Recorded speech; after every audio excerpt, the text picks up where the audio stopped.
অত্যাচার সহ্য করেও গণতন্ত্র এগিয়ে নিয়েছেন খালেদা জিয়া, বললেন মির্জা আব্বাস।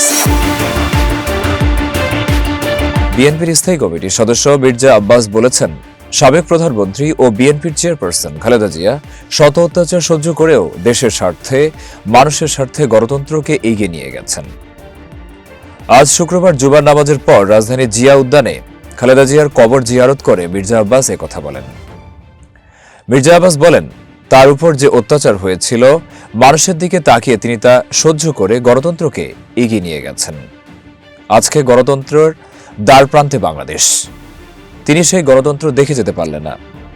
বিএনপির রাজনৈতিক অবস্থান শক্ত করার পেছনে খালেদা জিয়ার অবদান অনস্বীকার্য বলে উল্লেখ করেন মির্জা আব্বাস।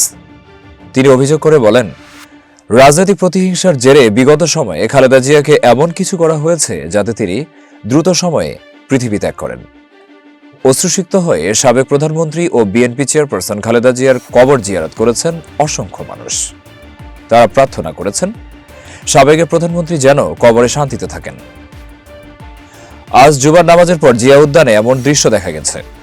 তাদের মধ্যে কেউ বিএনপির নেতাকর্মী, সমর্থক, কেউ বা খালেদা জিয়াকে পছন্দ করেন বলে তার কবর জিয়ারত করতে এসেছেন। রাজধানী ও দেশের বিভিন্ন জায়গা থেকে তারা এসেছেন।